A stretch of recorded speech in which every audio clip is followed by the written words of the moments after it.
السلام علیکم ورحمۃ اللہ وبرکاتہ۔ ابا مجھے میری اماں کا قاتل سمجھتے تھے۔ اماں کے انتقال کے بعد ابا نے دوسری شادی کی اور مجھے میری نانی کے حوالے کر دیا۔ پھر پلٹ کر نہ پوچھا۔ میں نے بہت مشکل حالات دیکھے۔ جب نانی بہت بیمار ہوئی تو میرا سارا وقت اسپتالوں میں گزرنے لگا۔ ایسے میں ڈاکٹر احمد کو مجھ سے محبت ہو گئی اور نانی نے مرنے سے پہلے میرا نکاح ان سے کروا دیا۔ نانی کے انتقال کے بعد جب وہ مجھے اپنے کمرے میں لے گئے تو میرے ہوش اڑ گئے، کیونکہ وہاں تو میرے ابا ہی۔ ڈاکٹر احمد بہت گہری نظروں سے میری طرف دیکھ رہے تھے۔ ان کی آنکھوں میں بہت کچھ واضح تھا، وہ جذبات جو کوئی بھی شوہر اپنی بیوی کے لیے رکھتا ہے ان کے آنکھوں سے عیاں ہو رہے تھے۔ کچھ دیر پہلے ہی ہمارا نکاح ہوا تھا۔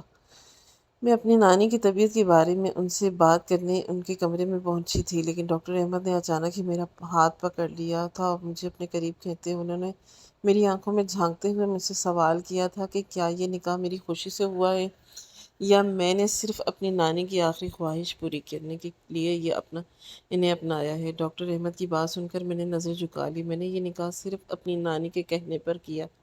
ڈاکٹر احمد ایک بہت ہی اچھے انسان تھے، لیکن میں نے کبھی انہیں اس نظر سے نہیں دیکھا تھا۔ اب ان کے سامنے اس بات کو قبول کرنے میں مجھے ہچکچاہٹ ہو رہی تھی کہ نہ جانے وہ میرے بارے میں کیا سوچیں گے۔ میری جھکی ہوئی نظروں کا مفہوم ڈاکٹر احمد فوراً ہی جان گئے اور پھر مسکرا کر میرا ہاتھ پکڑ کر مجھے اپنے سامنے بٹھا لیا۔ میرا ہاتھ جیسے ہی ان کے ہاتھوں میں گیا میں تھر تھر کانپنے لگی۔ پہلی بار میں نے کسی مرد کے اس قدر قریب تھے۔ میری زندگی میں دور دور تک کوئی مرد نہیں تھا اور اب ڈاکٹر احمد اچانک ہی میرے شوہر بن گئے تھے۔ میری حالت دیکھ کر وہ کہنے لگے کہ پریشان نہ ہو، میں نے بس اس لیے پوچھا کہ کہیں تمہارے ساتھ کوئی زور زبردستی نہ ہوئی ہو۔ میں نے فوراً نفی میں سر ہلایا اور کہا کہ نہیں، میں نے یہ رشتہ اپنی مرضی سے قبول کیا ہے۔ میری بات سن کر ان کے چہرے پر گہری مسکراہٹ آ گئی تھی۔ انہوں نے میرے بالوں کے لٹوں کو کان کے پیچھے کیا اور کہنے لگے کہ مجھے تمہاری جیسی ہی کسی لڑکی کی تلاش تھی۔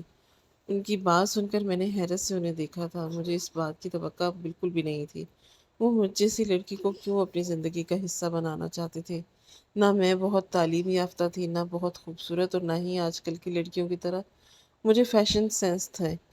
میں ایک سیدھی سادی گھریلو سی لڑکی تھی جس کی ساری زندگی نانی کے آگے پیچھے ہی گزری تھی۔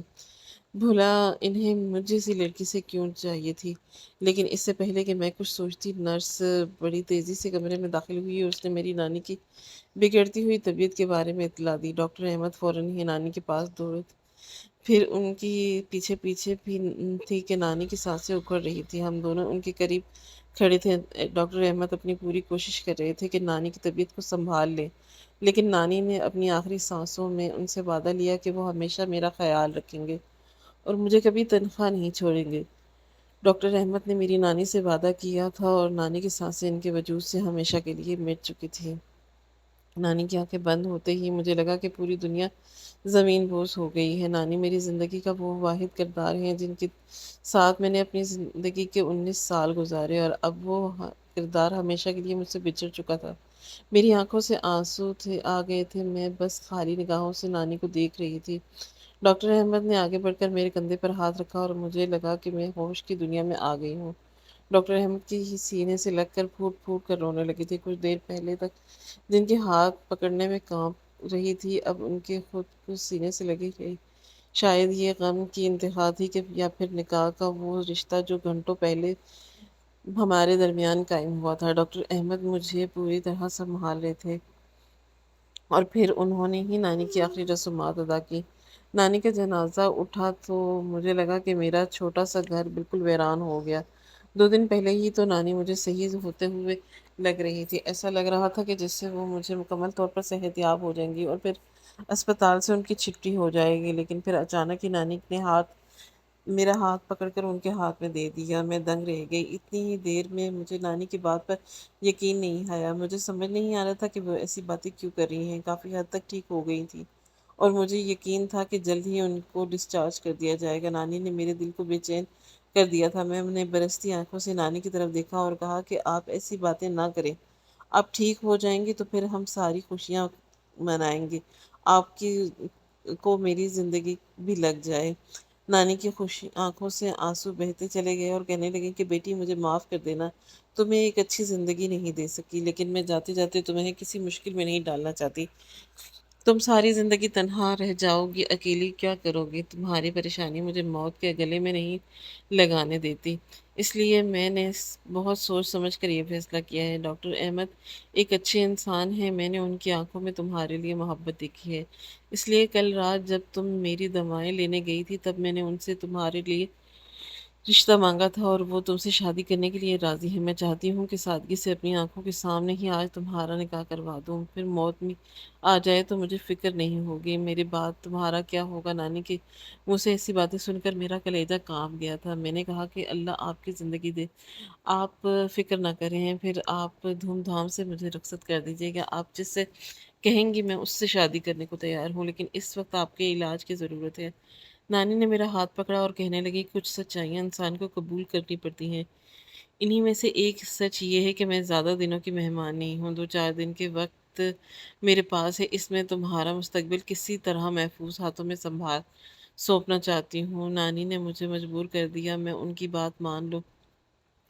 پھر اسی شام خاموشی سے میرا اور ڈاکٹر احمد کا نکاح ہو گیا۔ اس نکاح میں ان کی طرف سے ان کی ماں اور چند گواہ تھے اور میری طرف سے صرف میری نانی تھی۔ گواہ بھی ڈاکٹر احمد ہی نے ارینج کیے تھے کیونکہ میں نے کسی کو نہیں جانتی تھی اور نانی کے علاوہ میرا کوئی نہیں تھا۔ ڈاکٹر احمد کی ماں ایک بہت ہی اچھی اور نیک خاتون تھی، انہوں نے مجھے کھلے دل کے ساتھ قبول کیا تھا اور نانی کا خیال رکھنے کی تاکید کی تھی۔ پھر وہ واپس اپنے گھر چلی گئی تھی۔ اسی شام مجھے نانی کی طبیعت بہت بہتر لگنے لگی۔ نکاح کے بعد تو وہ بہت ہی خوش تھی، ایسا لگ رہا تھا کہ دوبارہ جوان ہو گئی ہیں۔ بار بار مجھے تنگ کر رہی تھی، اس لیے میں نانی کی چھٹی وغیرہ کے بارے میں پوچھنے کے لیے ڈاکٹر احمد کے پاس چلی گئی تھی۔ میرا خیال تھا کہ اگلی صبح تک ڈاکٹر انہیں ڈسچارج کر دیں گے، لیکن ڈاکٹر احمد نے مجھے کچھ دیر اپنے پاس روک لیا اور اتنی ہی دیر میں نرس دوڑتی ہوئی چلی آئی اور اس نے بتایا کہ نانی کی حالت بگڑ گئی ہے۔ اور پھر جب نانی نے ہماری آنکھوں کے سامنے دم توڑ دیا، نانی کے انتقال نے مجھے میرا وجود چھین لیا۔ ڈاکٹر احمد نے ہی ہاسپٹل کے سارے معاملات انٹائے تھے اور ہم باڈی لے کر واپس گھر پہنچے تھے۔ اگلی دوپہر تک نانی کی تدفین ہو چکی تھی، میں تنہا رہ چکی تھی۔ میری ساس یعنی ڈاکٹر احمد کی ماما مجھے میری نانی کے جنازے میں آئی تھی۔ تدفین کے بعد وہ کہنے لگی کہ بیٹی تم یہاں اکیلے کیسے رہو گی؟ تمہیں میرے بیٹے نے اپنی بیوی بنا لیا ہے، اس لیے تم اب ہمارے گھر چل سکتی ہو۔ میں نے روتے ہوئے کہا کہ میں اس گھر کو کیسے چھوڑ دوں، یہاں میری نانی کی یادیں ہیں، اور کہنے لگی کہ گھر چھوڑنے کو کون کہہ رہا ہے؟ دعا بیٹی، جب تمہیں یہاں آنا ہو تم آ سکتی ہو، لیکن رات کی تنہائیاں رہنا مناسب نہیں ہے۔ احمد بیت تمام فرائض فارغ ہو کر واپس لوٹے تو ان کے دعا آپ کو یہاں تنہا ضرورت نہیں ہے، آپ ہمارے ساتھ چلیں۔ اور اس اصرار پہ میں نے نانی کے گھر کو تالا لگا دیا اور کچھ ضروری سامان لے کر ایک نئی منزل کی طرف چل پڑی۔ ڈاکٹر احمد کی گاڑی میں بیٹھ کر کھڑکی کی شیشوں سے باہر دیکھ رہی تھی کہ آنسو میری آنکھوں سے بہہ رہے تھے، زندگی ایک بار پھر ایک نیا رخ لے رہی تھی۔ اب سے بہت سال پہلے جب میں صرف 6 سال کی تھی تو اس وقت میں نے ایک ایسا ہی سفر کیا تھا جس نے میری زندگی بدل دی تھی۔ جو میں اپنے گھر میں اپنے ماں باپ کے ساتھ ایک اچھی زندگی گزار رہی تھی، پوری طرح ہی میری زندگی بدل گئی۔ گاڑی ایک اسٹاپ پر رکی تو ایک بچی اپنے باپ کا ہاتھ پکڑ کر جا رہی تھی۔ اس کے ایک طرف اس کا باپ تھا اور دوسری طرف اس کی ماں، ایک ہاتھ میں بلون تھا اور دوسرا ہاتھ اس کے ابا کے ہاتھ میں تھا۔ اسے دیکھ کر ماضی کا وہ لمحہ یاد آ گیا جو آج بھی میری آنکھوں میں ٹھہرا ہوا تھا۔ میں صرف 6 سال کی تھی، میری سالگرہ قریب تھی۔ میں نے ابا سے ضد کی تھی کہ میں گلابی رنگ کی فراک خریدوں گی۔ میرے کہنے پر اماں بھی ابا سے کہنے لگیں کہ ہاں میری بچی کی اچھی سی سالگرہ کریں گے۔ ابا کو بھی اعتراض نہیں تھا اور اس دن میں نے اپنی اماں اور ابا کا ہاتھ تھام کر بازار جانے کے لیے نکلی تھی۔ میرا ایک ہاتھ ابا کے ہاتھ میں تھا اور دوسرا ہاتھ اماں کے ہاتھ میں تھا۔ ایک طرف ابا تھے اور دوسری طرف اماں۔ اچانک ہی مجھے سڑک کے دوسری طرف بالون والا نظر آیا، اسے دیکھتے ہی چیخ اٹھی کہ مجھے بھی ایک بالون چاہیے۔ ابا کہنے لگے کہ بیٹا وہ سڑک کے اس پار ہے، تمہیں بعد میں دلا دوں گا۔ لیکن اس وقت میں بچی تھی، جس بات کی ضد پکڑ لیتی تھی اس پہ اٹک جاتی تھی۔ اب بالون کے لیے مجھے ضد آئی تو میں رونے لگی۔ میری اماں نے آنکھوں میں آنسو دیکھے تو تڑپ گئیں، کہنے لگیں ایک بالون کی تو بات ہے، اپنا موڈ کیوں خراب کرتی ہو؟ ہم تمہاری سالگرہ کا سامان لینے آئے ہیں، تم ہی روؤگی تو مجھے اچھا نہیں لگے گا۔ اماں کہنے لگیں کہ تم اپنے ابا کے ساتھ سامنے والی دکان تک جاؤ اور کیک کا آرڈر دو، میں تمہیں پسند میں بالون لے کر آتی ہوں۔ ابا نے منع کرنا چاہا لیکن اماں میرے لیے کچھ بھی نہ کر سکیں اور فوراً روڈ کے دوسری طرف جانے کے لیے آگے بڑھ گئیں، لیکن بیچ میں سڑک پر پہنچی تو جب ہی ایک تیز رفتار گاڑی نے اماں کو ٹکر ماری۔ میری ماں میری آنکھوں کے سامنے ہی فون فون ہو گئی تھی۔ انہیں بہت چوٹیں آئی تھی اور ان تک پہنچنے تک بھیڑ جمع ہو گئی۔ پھر کسی نے مجمع میں ایمبولینس کو کال کر دی۔ ایمبولینس والے آئے لیکن اماں کی کو چیک اپ کرتے ہی انہوں نے بتایا کہ وہ ایکسپائر ہو چکی ہیں۔ اس وقت مجھے ایکسپائر کا مطلب نہیں پتا تھا، لیکن ابا کی چیخیں اور لوگوں کی افسوس بھری صدائیں بتا رہی تھی کہ میری اماں اس دنیا میں نہیں رہی۔ میں کتنے ہی دن سکتے میں رہی کہ میری اماں کا جنازہ اٹھ گیا تھا۔ اب بابا بالکل خاموش ہو گئے تھے، ایسا لگتا تھا کہ جیسے مجھ سے خفا ہوں، نہ میری طرف دیکھتے تھے نہ بات کرتے تھے۔ دادی نے مجھے سینے سے لگا رکھا تھا اور ان کے ساتھ ہی رہی۔ پھر ایک دنیا جانا کہ ابا نے دوسری شادی کر لی، اور جب دوسری شادی کی تو میرے لیے اس گھر میں رہنا مشکل ہو گیا۔ میری دوسری ماں نے آتے ہی یہ بات کہی تھی کہ میں اپنی ماں کی خاطر میں نے اپنی ضد کی وجہ سے اپنی ماں کو مار ڈالا۔ میں 6 سال کی بچی تھی جب میں نے ایسی بات سنی تو میرے ذہن میں بہت اثر ہوا۔ چیخ نہیں چلانے لگی، سوتیلی ماں کو برا بھلا کہنے لگی۔ اس سے کہا کہ جھوٹ کہتی ہوں، مجھے تو میری اپنی ماں بہت محبت تھی، انہیں ماروں گی کیسے؟ دھیرے مجھے درمیان جھگڑا پڑا تو میرے ابا نے میرا ہاتھ پکڑ کر مجھے میری نانی کے حوالے کر دیا۔